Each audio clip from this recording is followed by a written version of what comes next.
नमस्कार दोस्तों, स्वागत है आपका हमारे चैनल फ्यूचर स्टडी लाइन में। आज के सेक्शन में हम देखेंगे अंतरिक्ष में बिंदु यानी the point in space. Space में पॉइंट देखेंगे हम। आप कैसे कर सकते हैं, इंट्रोडक्शन उसका क्या है कि हम बोल दें कि हमारा ये पॉइंट है, तो ये पॉइंट जो हमारा मिला हुआ है, ये पॉइंट ये हमारी स्पेस में है नहीं, ये हमारा टू एक्सिस के बीच में है, टू डायमेंशनल के, जो हमारा एक्स एक्सिस है और वाई एक्सिस है। तो ये क्या कहेंगे कि ये हमारा जो टू डायमेंशनल में है और इनके बीच में जो पॉइंट लिया गया है, तो ये स्पेस में नहीं है, ये एक प्लेन पे, जैसे ये कागज़ है, कागज़ पे ये क्या हुआ है, एक पॉइंट जो लिया गया है ये इस पे पॉइंट है, यानी एक्स वाई के एक्सिस के प्लेन पे ये पॉइंट है।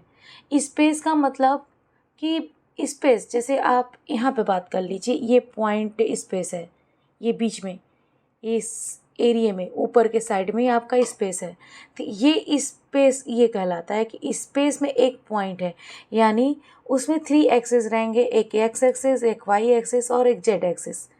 ठीक, उसके बीच में जो पॉइंट रहेगा उसे हम क्या कहेंगे, द पॉइंट इन स्पेस। इसमें स्पेस में पॉइंट क्या होता है कि एज ए मान लीजिए एग्जाम्पल कि आप कोई बॉक्स लिए हैं, बॉक्स को आपने 4 पार्ट्स में काट दिया है, जो कॉर्नर वाली जगह होती है बॉक्स की वो थोड़ी ऊंची होती है, उसके और एक्स और वाई एक्सिस तीन तीन कोण इस तरह से बने हों, इस तरह से, और इनके बीच मान लीजिए इस बीच में एक पॉइंट है, तो ये हम क्या कहेंगे कि ये हमारा स्पेस में एक पॉइंट है। ये हमारा इंट्रोडक्शन है कि स्पेस में पॉइंट क्या होता है और एक प्लेन में पॉइंट क्या होता है। एक प्लेन में पॉइंट क्या होता है, सिर्फ 2 एक्सिस के बीच में होती है, और स्पेस में पॉइंट क्या होता है, वो हमारी 3 एक्सिस में होती है। अब coordinate of A point in space. अब कोऑर्डिनेट्स क्या होते हैं, ये देखिए हमारे पास 3 एक्सिस हैं, ये हमारा एक्स एक्सिस, ये वाई एक्सिस और ये जेड एक्सिस।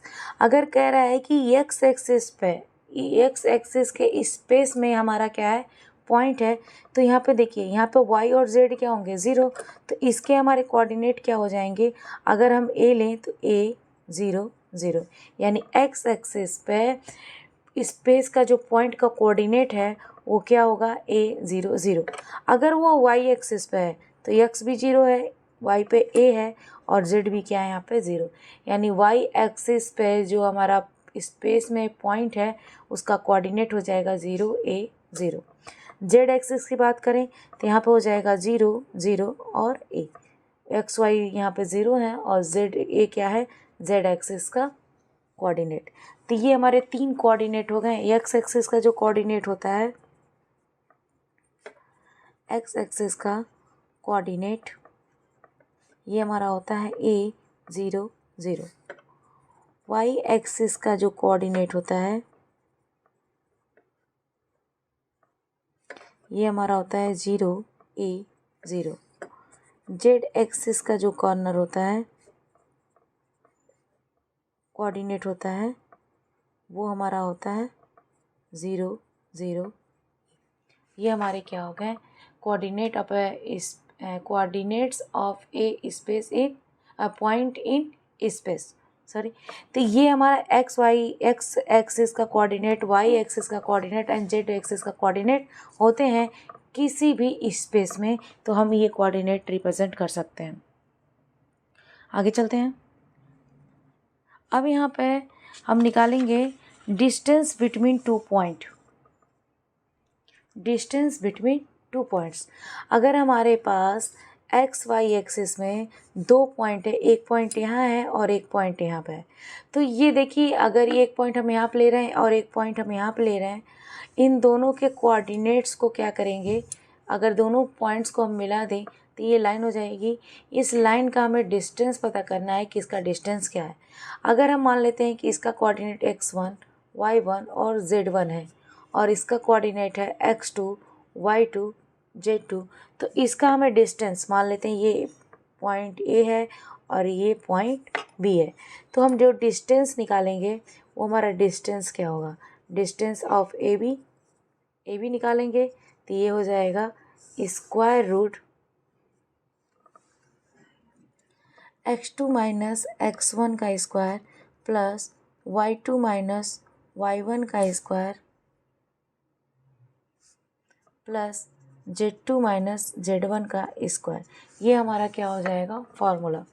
यहाँ पे एक बार और लिख दे रहे हैं, ए बी यानी डिस्टेंस इक्वल टू हो जाएगा square root x2 minus x1 का square plus y2 minus y1 का square plus z2 minus z1 का स्क्वायर। ये हमारा क्या हो जाएगा, दो पॉइंट के बीच का डिस्टेंस। इस फॉर्मूले से हम क्या कर सकते हैं, किसी भी स्पेस में अगर दो पॉइंट हो तो उनके बीच की डिस्टेंस को क्या कर सकते हैं, हम निकाल सकते हैं।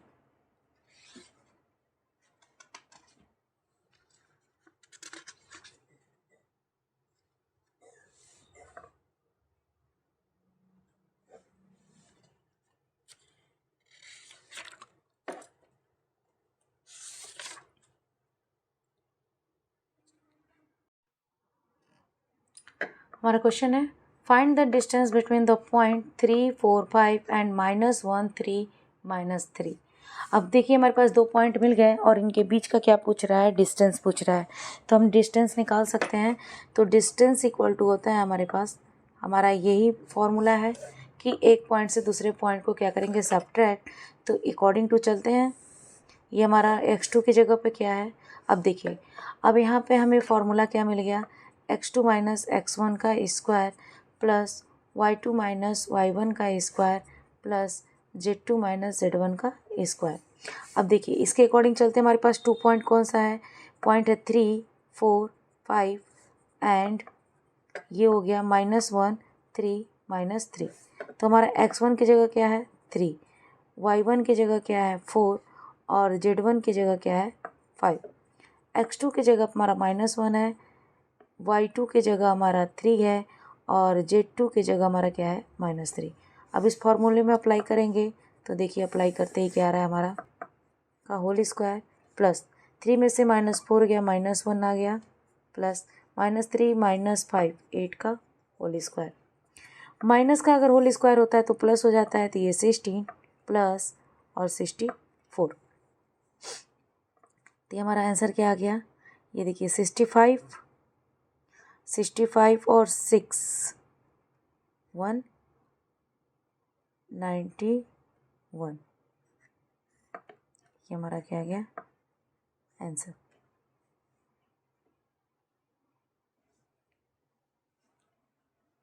तो इस तरह से हम देख रहे हैं कि कोई भी दो पॉइंट, कहीं भी कोई भी पॉइंट रहेगा तो इस फॉर्मूले से हम क्या करेंगे, डिस्टेंस के, हम किसी भी स्पेस के दो पॉइंट का डिस्टेंस निकाल सकते हैं। नेक्स्ट टॉपिक पे चलते हैं।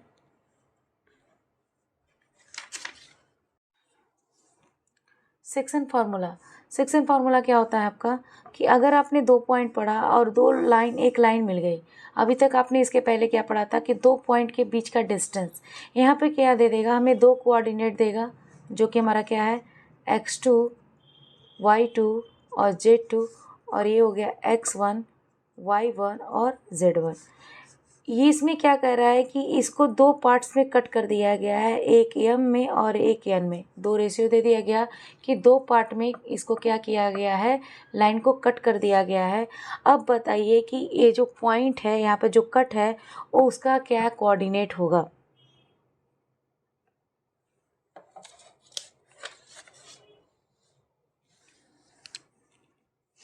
तो हम देखेंगे कि ये जो सवाल लगता है इस तरह का, तो हम क्या करते हैं, आपका जनरली इसको इससे मल्टीप्लाई कर देते हैं और इसका इसके पास चला जाता है। ठीक, इस अगर हमारे पास दो पॉइंट हो तो दो पॉइंट के बीच का डिस्टेंस में अगर कोई कट कर दिया गया है और बोल दिया गया है कि m रेशियो n के अकॉर्डिंग काट दिया गया है, यानी अगर ये लाइन 5 डिस्टेंस है तो 3/2 यानी 3 और 2 के पार्ट में क्या कर दिया गया, कट गया गया है। तो इसका हमें कोऑर्डिनेट क्या होगा, यानी कोऑर्डिनेट निकालने के लिए x, y और z इसका क्या होगा, ऐसे क्वेश्चन करते हैं। तो यहाँ पे x निकालने के लिए क्या करते हैं, इसमें m x2 minus n x1 by m plus n कर देते हैं। y निकालने के लिए m y2 minus n y1 by m plus n। z equal to क्या करते हैं, m Z2 minus n Z1 by m plus n. यानी जो मल्टीप्लाई हमने दिखाया है आपको, यम का मल्टीप्लाई सेकेंड वाले एक्सेस में पॉइंट्स में और एन का मल्टीप्लाई फर्स्ट वाले कोऑर्डिनेट में क्या करते हैं, मल्टीप्लाई करके सब्ट्रैक्ट कर देते हैं और नीचे क्या करते हैं, दोनों जो रेशियो में कटे हुए हैं उनको ऐड करके डिवाइड कर देते हैं। तो इस तरह से हमारा क्या निकल जाता है, हमारा कोऑर्डिनेट निकल। ये फॉर्मूला में देख लीजिए, ये माइनस नहीं ये प्लस हो जाएगा, ये आपका ये प्लस हो गया। और ये हमारा क्या होता है कि जब m और n जब हमारे एक लाइन में रेशियो में कट होते हैं तो ये प्लस लगाते हैं। तो ये हमारा ये फार्मूला हो गया। आगे चलते हैं नेक्स्ट पॉइंट पे। होता है कि coordinate of the mid point, यानी ये a और b है तो इसका मिड पॉइंट, यानी ये दो लाइन है, अगर दोनों के कोऑर्डिनेट दिए हैं तो मिड पॉइंट ये होता है। जैसे अगर यहाँ पे ये 0 है और यहाँ पे आपका क्या मान लेते हैं 5, तो इनके बीच में जो आएगा वो नंबर कौन सा होगा, 1 2 3 4 5, यानी इसको 6 मान लेते हैं। देखिए 1 2 3 4 5 6, यहाँ पे क्या आया 3। जितना पॉइंट यहाँ पे है उतना ही पॉइंट यहाँ से है, तो इसका मिड पॉइंट निकालना होता है, यानी बीच का बिंदु। तो हम क्या लिखते हैं, हमारा x क्या हो जाएगा, x1 प्लस x2 बाई 2। अगर इसका a मान लेते हैं तो इसका कोऑर्डिनेट हो जाएगा x1 y1 और z1, और इसको b मान लेते हैं तो इसका हो जाएगा x2 y2 z2। Mid point निकालना है तो इसका कोऑर्डिनेट होता है एक्स वाई जेड। तो x इक्वल टू हो जाएगा x1, यानी इन दोनों को प्लस करके बाई 2 कर देंगे तो x का कोऑर्डिनेट, y1 प्लस y2 को प्लस करके बाई 2 कर देंगे तो y का कोऑर्डिनेट, और z1 प्लस z2 कर देंगे तो बाई 2 कर देंगे तो z का कोऑर्डिनेट। इस तरह से हमारा क्या होगा, मिड पॉइंट का कोऑर्डिनेट डिफाइंड हो जाएगा। चलिए इस तरह का क्वेश्चन देखते हैं कि इस तरह का क्वेश्चन का कैसे हम सोल्यूशन निकाल सकते हैं। क्वेश्चन हमारा, find the coordinate of the point dividing the line joining the point 6 2 -4 and -4 3 6 in the ratio 3:-2। कहने का मतलब है कि ये क्वेश्चन में हमारे दो पॉइंट हैं। फर्स्ट पॉइंट है हमारा 6 2 -4, सेकेंड पॉइंट है हमारा -4 3 और 6। इस लाइन को क्या कर रहे हैं हम, दो पॉइंट में कट कर रहे हैं। वो दो पॉइंट क्या है, एक 3 है और एक -2 के बीच में क्या कर रहे हैं, हम दो लाइन को कट कर रहे हैं। तो हमारे अकॉर्डिंग टू फॉर्मूला ये कि हमने ये यहाँ पे आपको दिखाया कि m इंटू एन के अगर रेशियो में रहे m/n के, तो हम क्या करते हैं, इसका मल्टीप्लिकेशन इसमें हो जाता है और इसका मल्टीप्लिकेशन इसमें हो जाता है। यानी कह सकते हैं कि ये m है, ये n है, ये x2 y2 और z2 हो गया, और ये x1 y1 और z1 हो गया। अब यहाँ से हम इस पॉइंट का क्या निकाल सकते हैं, कोऑर्डिनेट, जो कि हमने क्या मान लिया है, x y z। यानी हम ले लेते हैं कि ये पॉइंट a है और ये b है और ये c का पॉइंट निकालना है, तो लिख लेते हैं c का कोऑर्डिनेट जो है x y और z है। तो x इक्वल टू हम क्या लिख लेंगे, अकॉर्डिंग टू फॉर्मूला आपका क्या हो जाएगा, m x2 minus n x1 by m plus n। तो ये हमारा क्या है 3, x2 हमारा क्या है -4, माइनस n हमारा क्या है -2, x1 क्या है 6। तो इस तरह से हमने लिख दिया, और m प्लस 1 तो ये हो गया 3 -2। यहाँ कैलकुलेट कर लेते हैं, 3 इंटू 4 -12 माइनस, और 6 इंटू 12 -12 बाई 1। तो ये हमारा क्या आ गया, -12 + 12 इक्वल टू 1, इक्वल टू कितना आ गया हमारा, ये फार्मूला हमारा प्लस में है तो ये प्लस हो गया यहाँ पे, तो ये हमारा क्या हो गया -24। y इक्वल टू क्या होगा, m y2 plus n y1 by m plus n। According to formula ये हमारा क्या आ जाएगा, आपका होगा 3 × 3 प्लस -2 × 2 डिवाइड बाई 3 प्लस -2। तो ये हमारा कैलकुलेट करके क्या आ जाएगा, 5/1 = 5। इसी तरह हम किसका निकाल सकते हैं, z का। तो देखिए हम z का निकालेंगे तो हमारा क्या होगा, m z2 plus n z1 divide by m plus n। तो ये हमारा क्या हो जाएगा, ये होगा 3 × 6 प्लस -2 × -4 डिवाइड बाई 3 प्लस -2। इसे कैलकुलेट करेंगे तो आएगा 26/1, यानी हमारा आ गया 26। तो इस तरह से हमारा क्या कह सकते हैं कि जो हमारा कोऑर्डिनेट है वो क्या हो गया, -24, 5 और 26। ये हमारा क्या हो गया, आंसर।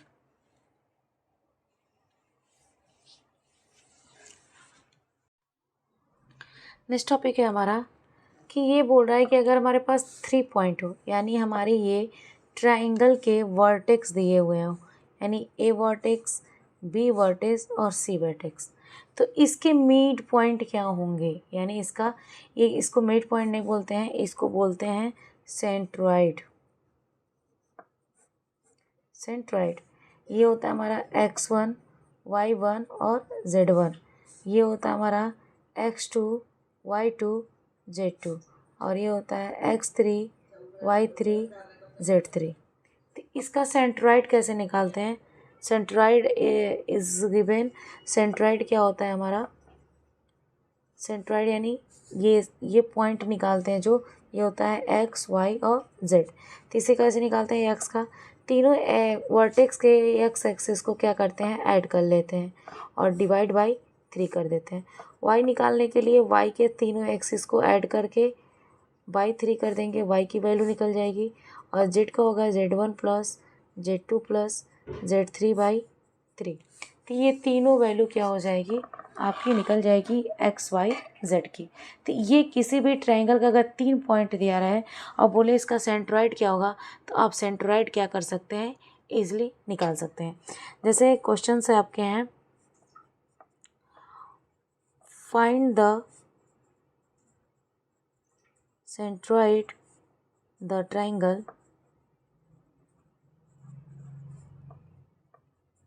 the midpoint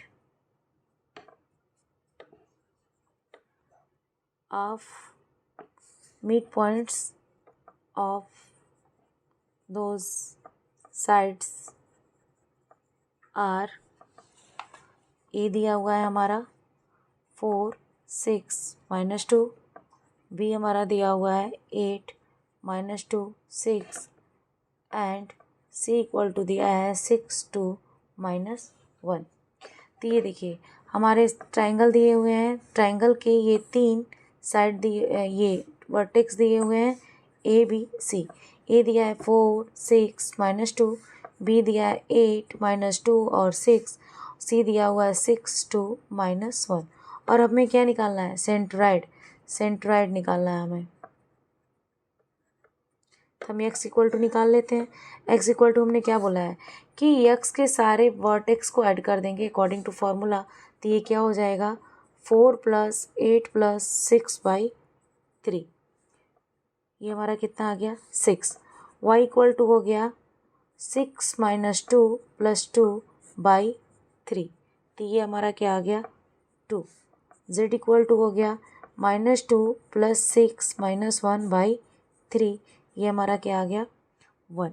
अब देखिए कैसे, x1 हमारा देखिए क्या है यहाँ पे 4, x2 हमारा क्या है 8, x3 हमारा क्या है 6। तो मैंने इस अकॉर्डिंग टू फार्मूला ये मैंने यहाँ पे क्या किया, लिख दिया, /3 कर दिया, कैलकुलेट किया, 3 आ गया। इसी तरह हम y1, y2, y3, तो यहाँ पर y1 6 है, y2 -2 है और y3 2 है, तो मैंने यहाँ पर रख दिया, 3 से डिवाइड कर दिया, 2 की वैल्यू आ गया 2। इसी तरह z का भी करेंगे तो x, y, z तीनों के क्या करेंगे, वैल्यू निकाल लेंगे। तो ये मेरा क्या हो जाएगा, किसी भी ट्रायंगल का सेंट्रॉइड। नेक्स्ट हेडिंग डालते हैं, direction, angle and direction, cosine.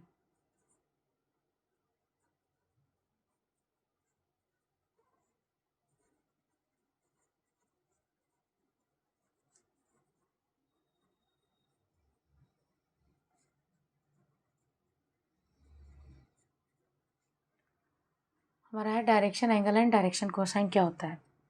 हमारे पास जो एक्सिस होते हैं 3, x axis, y axis and z axis.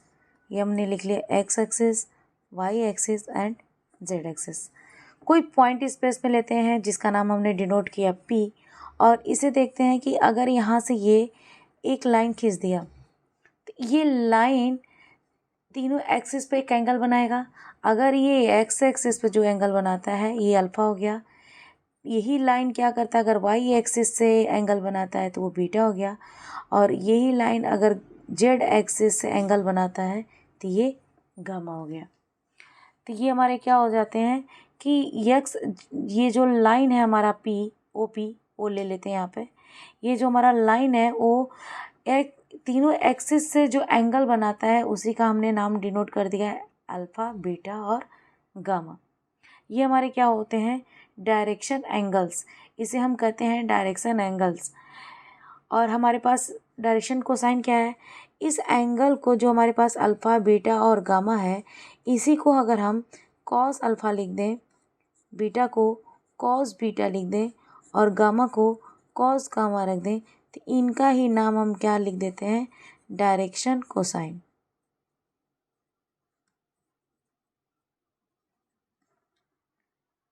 यानी 3 एक्सिस में अगर कोई लाइन हमारी बनी हुई है, अगर वो तीनों एक्सिस से अलग अलग एंगल बनाते हैं, उस एंगल को अगर हम कॉस के साथ रिप्रेजेंट कर दें तो हमारा क्या कहलाता है, डायरेक्शन कोसाइन।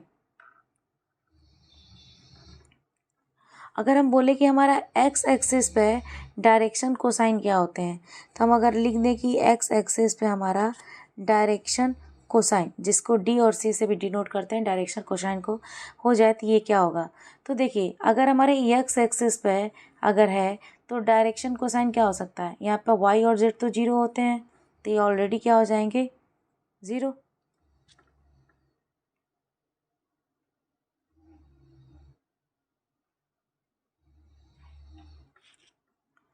सॉरी, देखिए एक्स एक्सिस का डायरेक्शन कोसाइन क्या हो जाता है। तो ये देखिए अगर हमारे पास कोई एक्स एक्सिस है, ये इस एक्सिस पे जो एंगल है एक्स का बनेगा वो क्या बनेगा, ज़ीरो। तो कॉस ज़ीरो की वैल्यू क्या आ जाएगी, यानी कॉस अल्फ़ा। तो कॉस अल्फ़ा, अल्फ़ा यहाँ पे क्या बनेगा, ज़ीरो। तो कॉस ज़ीरो हो गया तो इसकी वैल्यू क्या हो गई, 1। अब देखिए अगर इस एक्सिस पे एक्स एक्सिस पे है तो वाई एक्सिस क्या होगा, इस पे 90 डिग्री, और जेड एक्सिस भी क्या होगा, 90 डिग्री। तो कॉस 90 डिग्री का मान क्या होता है, ज़ीरो। यानी कॉस बीटा हमारे पास क्या हो जाता है, कॉस 90 डिग्री, जो कि वैल्यू हो गई ज़ीरो। और कॉस गामा भी क्या हो जाता है, 90 डिग्री, तो ये भी क्या हो जाता है, ज़ीरो। यानी एक्स एक्सिस पे जो हमारा डायरेक्शन कोसाइन होता है वो 1 0 0 होता है। वाई एक्सिस की बात करें तो 0 1 0, क्योंकि वहाँ वाई एक्सिस पे 0 बनेगा, बाकी दोनों एक्सिस क्या हो जाएंगे, 90 डिग्री। जेड एक्सिस की बात करें तो 0 0, ये क्या हो जाएंगे, 1। क्यों, क्योंकि जेड एक्सिस पे ये 0 एंगल बनेगा और बाकी एक्स एक्सिस और वाई एक्सिस से 90 डिग्री बनेगा। तो इस तरह से किसी भी एक एक्सिस पे उसका डायरेक्शन कोसाइन यही होता है। अब इसके बाद आपका आता है डायरेक्शन रेशियो। डायरेक्शन रेशियो क्या होता है, जो ये डायरेक्शन कोसाइन होता है, ये डायरेक्शन रेशियो का आपका डिफिनीशन है,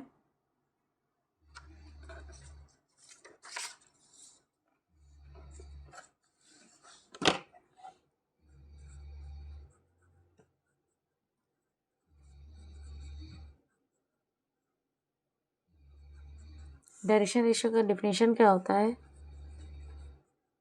ratio in the point in the value of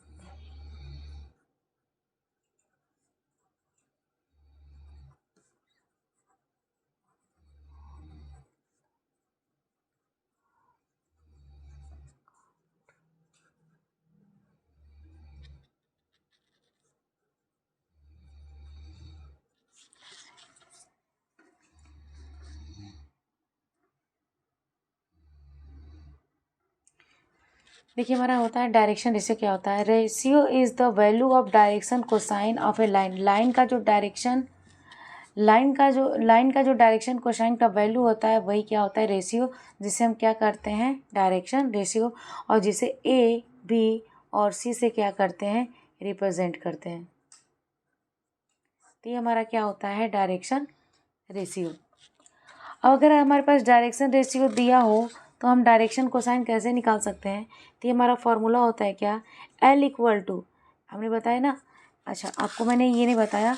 अब आप देखिए यहाँ पे जो हमारे पास डायरेक्शन कोसाइन होते हैं, यहाँ पे देख लीजिए, ये हमारा ABC क्या होता है, डायरेक्शन को रेशियो। डायरेक्शन कोसाइन क्या होता है, वो हमारा होता है कॉस अल्फ़ा। इसे हम किससे रिप्रेजेंट करते हैं, L से। इसे कैसे लिखते हैं, A upon square root A square plus B square plus C square. Cos beta वाले को क्या रिप्रेजेंट करते हैं, स्मॉल m से। इसे लिखते हैं B upon square root A square plus B square plus C square. Cos gamma equal to लिखते हैं स्मॉल एन से रिप्रेजेंट करते हैं, और ये होता है C square by A square plus B square plus C square. अगर हमें डायरेक्शन रेशियो दिया हो तो हम डायरेक्शन कोसाइन LMN, जिसको हम डायरेक्शन कोसाइन कहते हैं, डायरेक्शन कोसाइन यहाँ पे हमें क्या मिल गया, जो कि हमारा होता है LM और N। इसे हम डायरेक्शन कोसाइन कहते हैं और ABC को डायरेक्शन रेशियो कहते हैं। तो इन दोनों में रिलेशन हमारा ये होता है कि अगर डायरेक्शन रेशियो दिए रहे तो हम डायरेक्शन कोसाइन क्या करते हैं, निकाल लेते हैं। इस तरह से चलिए आइए क्वेश्चन देखते हैं। ये देखिए हमारा क्वेश्चन है, find the direction ratio and direction cosine of the line joining the two point. ये कह रहा है 2 पॉइंट है हमारे पास, ये 2 पॉइंटों का डायरेक्शन रेशियो क्या होगा। तो ये 4, 8 और 3 है, और यहाँ पे 9, -2 और -7 है। इनके बीच का डायरेक्शन रेशियो क्या होता है। तो डायरेक्शन रेशियो हमारा हो जाता है, जब 2 पॉइंट्स दिए होते हैं तो इनको बीच को जो एक्सिस होते हैं उनको क्या करते हैं, हम सब्ट्रैक्ट कर देते हैं। यानी x2 - x1 a के बराबर होता है, b होता है y2 - y1 के, और c होता है z2 - z1 के। तो यहाँ निकाल लेते हैं, 9 - 4 इक्वल टू 5, -2 - 8 इक्वल टू हो गया -10, और -7 - 3 ये भी क्या हो गया, -10। ये हमारे क्या निकल गए, ABC, जो हमारा डायरेक्शन रेशियो है वो आ गया 5, -10 -10। तो डायरेक्शन रेशियो आपके निकल गए। इसे हम क्या कहेंगे, डायरेक्शन रेशियो, DR से रिप्रेजेंट करते हैं। अब हमें क्या निकालना है, डायरेक्शन कोसाइन, जो कि हमारा क्या होता है, L क्या होता है हमारा, A upon square root A square plus B square plus C square. तो हम सबसे पहले क्या करते हैं, हम यहीं पे निकाल लेते हैं A square B square plus C square. अब देखिए A की वैल्यू क्या है 5, तो 25, B की वैल्यू -10 तो 100, और C की वैल्यू -10 तो 100। तो ये हमारा क्या हो जाएगा, 2 2 5, 225। ये किसका होता है हमारा, 15 का। ये हमारा आ गया 15। अब क्या करेंगे, अकॉर्डिंग टू फार्मूला, अब यहाँ पे A की वैल्यू क्या है 5, और इसकी वैल्यू क्या निकल गई 15। तो ये आ गया हमारा 1/3। M की वैल्यू क्या होती है, B upon A square plus B square plus C square. तो ये क्या होता है, -10/15, तो हो जाएगा -2/3। N इक्वल टू भी यही होता है, C upon square root A square plus B square plus C square. तो ये हमारा क्या हो जाता है, C की वैल्यू क्या दिया है, -10/15, ये भी वैल्यू -2/3। यानी हमारा डायरेक्शन जो कोसाइन है वो क्या आ गया हमारा, 1/3 -2/3 -2/3। ये हमारा डायरेक्शन कोसाइन है, और ये हमारा डायरेक्शन रेशियो। जब इस तरह के क्वेश्चन पूछे तो आप दोनों को वैल्यू को क्या करेंगे, दोनों पॉइंट को सब्ट्रैक्ट कर लेंगे, हमारा डायरेक्शन रेशियो मिलेगा। और डायरेक्शन रेशियो डायरेक्शन कोसाइन का रिलेशन होता है, जो कि यहाँ पर ये रिप्रेजेंट करता है। तो यहाँ तक आपको मैंने सब पढ़ा दिया, ये इस पॉइंट तक। और आप